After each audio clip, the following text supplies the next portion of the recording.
আসসালামু আলাইকুম।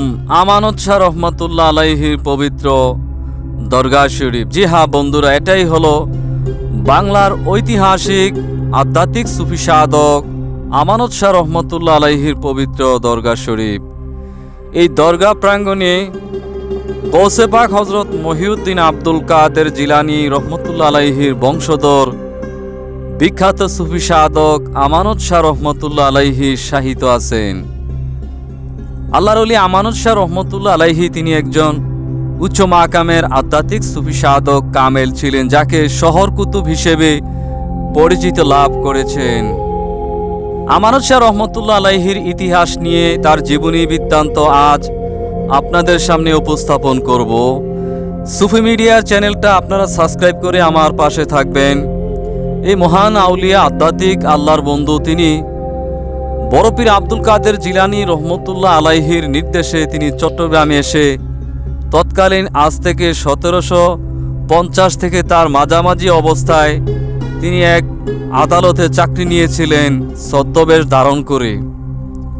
তখন আদালতে একজন নিরপরাধ মানুষ তিনি কাগজপত্র বাসায় থেকে আনতে ভুলে গিয়েছিলেন। এদিকে তার মামলার রায় যখন আদালতের ট্রায়ালে ওঠে তখন তার উকিল তাকে বলেছেন, আপনার কাগজপত্র কোথায়? তিনি তখন হতভম্ব হয়ে বললেন, আমি তো কাগজ আমার বাসায় রেখে চলে এসেছি, এখন আমি কি করব? উনি আদালতের কাস্টুরি দাঁড়িয়ে হাউ মাউ করে কান্না শুরু করেছেন, হায় হায়, এখন আমি কি করব, কোথায় যাব? আমার বাসা তো এখান থেকে প্রায় 40-50 কিলোমিটার দূরে, আমি এই কাগজপত্র কিভাবে আনব? তখন ওই বিচারপতির পাশে দাঁড়িয়েছিলেন বিখ্যাত সুফি সাধক আমানত শাহ রহমতুল্লাহ আলাইহি, তিনি দাঁড়িয়ে আছেন। তখন উনি আদালত প্রাঙ্গণ থেকে বাহির হয়ে ওই লোকটাকে ডাক দিয়ে বললেন, বাবা আপনি এদিকে আসেন।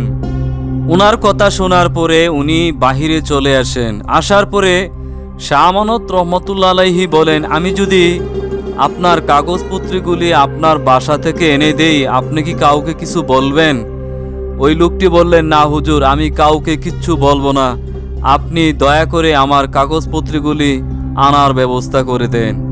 তখন আল্লাহর ওলি তার অলৌকিক খেলা শুরু করে দিয়েছেন। শাহ রহমতুল্লাহ আলাইহি তার গায়ের চাদর মুবারক ওই নদীতে তিনি বিছাইয়া দেন। বিছানোর সাথে সাথে এটা কিস্তিতে পরিণত হয়, অর্থাৎ নৌকা হয়ে যায়। আর তখন ওই নৌকাতে তাকে বলেন, আপনি নৌকাতে ওঠেন, আর এই নৌকা ভাসিয়ে আপনার বাড়ির সামনে নিয়ে যাবে, আপনি কাউকে বলবেন না।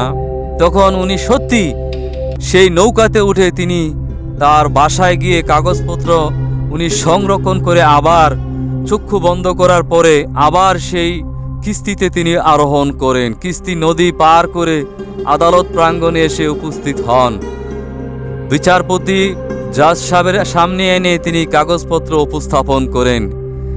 তো আল্লাহর ওলিদের কারামত, আল্লাহর ওলিদের অলৌকিক কারামত ইহা চরম সত্য। কিন্তু যিনি মামলার সাক্ষী বা মামলার বাদী তিনি বুঝতে আছেন এখানে একজন মহান আধ্যাত্মিক আউলিয়া শাহ আমানত, তার ভিতরে জ্বালা তো আর নিবারণ হচ্ছে না। তখন বলে দিয়েছেন যে আমি আজকে হয়তো এই কাগজপত্র আনতে পারতাম না যদি আপনার পাশে দাঁড়িয়ে থাকা ওই মহান ব্যক্তি তিনি আমাকে অলৌকিকভাবে সাহায্য করে আমাকে এই কাগজপত্র এনে দিয়েছেন।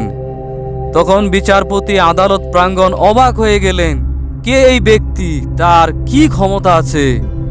তখন তিনি চাকরি ছেড়ে দিয়েছেন। আমানত শাহ তখন থেকে প্রচার হয়েছে আধ্যাত্মিক আউলিয়ার নাম।